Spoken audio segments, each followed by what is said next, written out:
और यह साहब, सबसे पहले तो इत्तेहादी जमातों के इस नुक्ते पर आ जाएं कि मुल्क में इलेक्शन से मुतालिक फैसला पार्लियामेंट करेगी। ये फैसला पार्लियामेंट करेगी या आइन करेगा, और पार्लियामेंट आइन से हटकर कैसे फैसला कर सकती है? देखिए, पाकिस्तान का जो आइन है वो बहुत वाज़ेह है, और वो वाज़ेह ये है कि अगर एक प्रोविंशियल असेंबली कोई शख्स डिसॉल्व कर देता है जो कि चीफ मिनिस्टर है, और वो समझता है कि मैं अपने नए मैंडेट के लिए अवाम के पास जाना चाहूँ, तो आइन कहता है कि 90 दिन के अंदर आपको इलेक्शन कराने चाहिए, और तमाम मशीनरी जो है ऑटोमेटिकली वो इलेक्शन करवाने की तरफ जुट जाती है।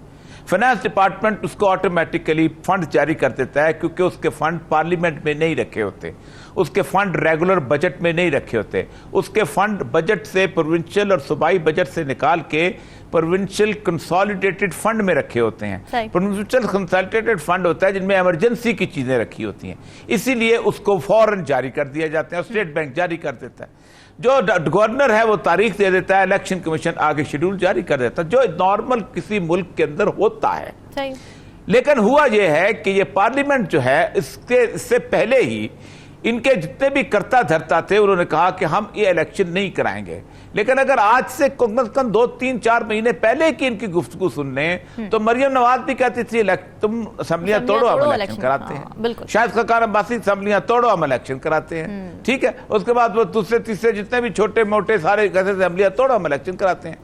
अब उसने जब असेंबलियां तोड़ दी तो इनके पांव के तरह से जमीन निकल गई। इन्होंने कहा हमें तो इलेक्शन करवाने पड़ जाएंगे, और अगर प्रोविंशियल असेंबलीज दोनों में इलेक्शन एक दफा करवा दिए तो ये असेंबलियां कम से कम उससे 2 महीने पहले, 4 महीने पहले बन जाएंगी, और फिर आइंदा भी 5 साल बाद ये असेंबलियां 4 महीने पहले टूटा करेंगी और 4 महीने पहले इलेक्शन हुआ करेंगे।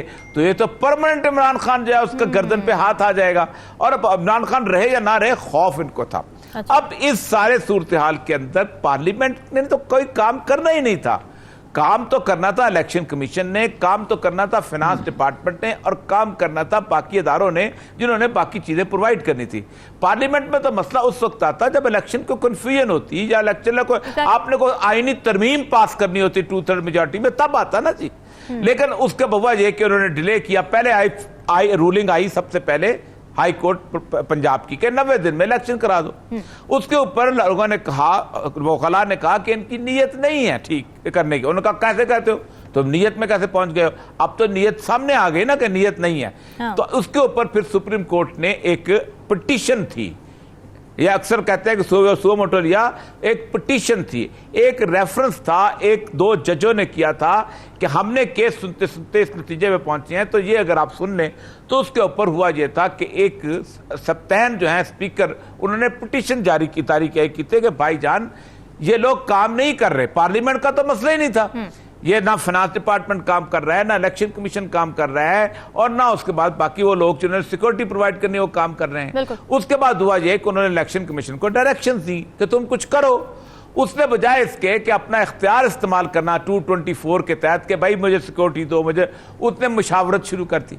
ये बिल्कुल ऐसे ही है कि एक डिप्टी कमिश्नर जो है फैसला करने के बजाय लोगों से पूछता फिरे कि मैं नालियां साफ होनी चाहिए कि नहीं, ट्रैफिक की लाइट लगाऊं या नहीं, ट्रैफिक के कवानीन नाफिज करूं या नहीं, या मैं चोरों को पकड़ूं या नहीं, जरा मशवरा तो कर दो। इलेक्शन कमीशन ने यह किया कि उन्होंने मशवरे शुरू कर दिए और एक रिपोर्ट जमा करा दी वहां पर जाके कि ये ऐसे है। इस दौरान 9 अप्रैल को प्रेसिडेंट ने डेट दे दी। उसके ऊपर फिर झगड़ा कौन निपटाता।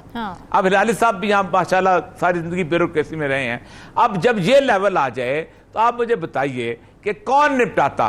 क्या आप इंटरनेशनल कोर्ट ऑफ जस्टिस में जाते कि भाई हमारा फैसला करवाओ, कि ये हमारा आईन है कोई अमल नहीं करता, या आप यूनाइटेड नेशन में जाते? नहीं जाते ना। आपके पास एक सुप्रीम कोर्ट एक फोरम रह गया था। सुप्रीम कोर्ट ने 2/3 की एक 3-2 की जजमेंट दे दी।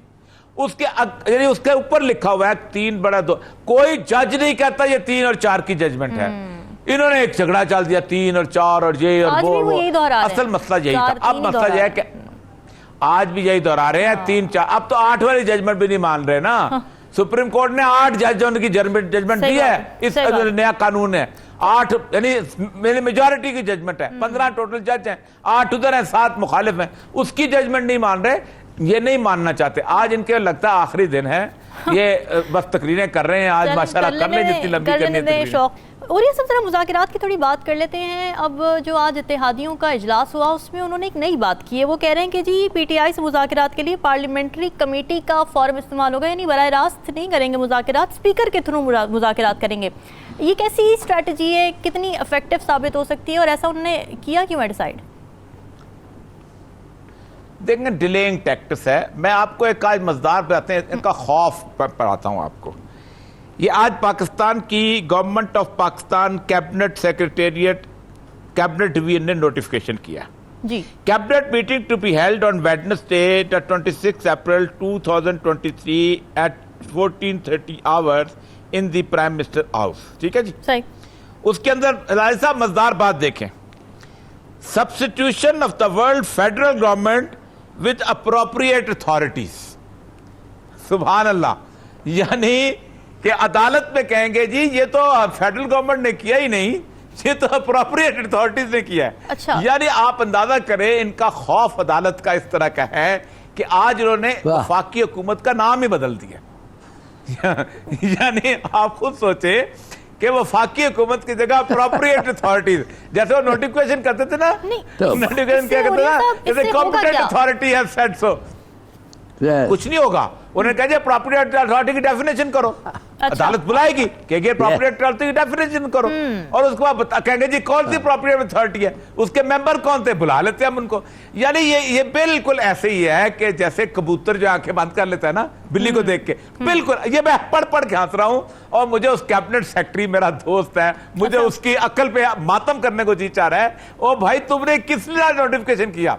इसका मतलब है कि you are no more cabinet secretary, you are secretary of the appropriate authority. यानी आप अंदाजा करें ये कोई कानून की तब्दीली की जरूरत है इसके लिए, या ये बस ऐसी नोटिफिकेशन के थ्रू हो जाते हैं, इस तरह की टर्म्स डिसाइड हो जाती हैं? नहीं, एक आर्गुमेंट देंगे वहां पर। अच्छा। कि आपने फेडरल गवर्नमेंट को नोटिस किया था, आपने कहा था कैबिनेट के फॉर्म पे फैसला करे, तो हमने तो कैबिनेट की मीटिंग नहीं बुलाई, हमने तो अप्रोप्रिएट अथॉरिटी की मीटिंग बुलाई है। अच्छा। तो हमें क्यों कहते हो? तो ये बहुत ही ये बहुत खौफ की आलम है। लेकिन एक बात बताऊं कि ये मुज़ाकरात करना चाहती थी कुछ पार्टियां, मैं आपको सच्ची बात बताऊं। जी। कल रात तक सूरत हाल ये हो गई थी, ये जो अब देखिए क्यों लेना चाह रहे हैं अपना वोट ऑफ कॉन्फिडेंस, क्यों लेना चाह रहे थे, वो कल तक तय नहीं हुआ ना। एमक्यूएम बिगड़ गई, एमक्यूएम के मुतालबात बढ़ गए। अब ये मुतालबात ज़र थे या मुतालबात पता नहीं क्या थे, मुझे नहीं समझ आती, ये एमक्यूएम बेहतर जानती है। आज हमने 2 लोगों का रब्ता किया था कि कोई एमक्यूएम वाले आओ भाई तुम्हारे मुतालबात क्या है, तो मुतालबात इनके ये थे कि ये वोट ऑफ कॉन्फिडेंस क्यों लेना चाहते थे। According to section article 91 sub section 7, इसके तहत अगर कोई वफाकी बिल जो है माली बिल, मॉनेटरी बिल, वो रिजेक्ट हो जाए तो प्राइम मिनिस्टर जो है वो नहीं रहता, उसको दोबारा वोट ऑफ कॉन्फिडेंस लेना पड़ता है।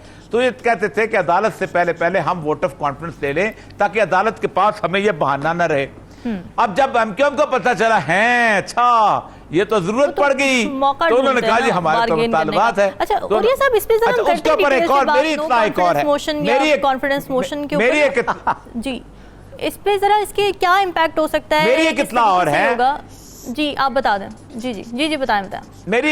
मेरी कितना और है कि एक और मूव चली गई थी। अच्छा। कि ठीक है हम ऐसा करते हैं कि शहबाज शरीफ साहब की जगह हम बिलावल भुट्टो को वज़ीर-ए-आज़म ले आते हैं, और ये उनको बकायदा इसके ऊपर बकायदा गुफ्तगू भी है, क्योंकि जब शहबाज शरीफ साहब नहीं रहेंगे तो चूंकि ऑर्डर तो प्राइम मिनिस्टर का था, सिटिंग प्राइम मिनिस्टर, वो इज नो मोर, तो ऑर्डर इनफ्रक्चुअस हो जाएगा, तो उनको नाअहल करार नहीं दे सकेगा, क्योंकि नया बंदा आएगा वो कहेगा मैं तो था ही नहीं उधर, मैं तो जनाब नया आया हूं, मैं तो जनाब अभी तो मैं तो लड़काने में था।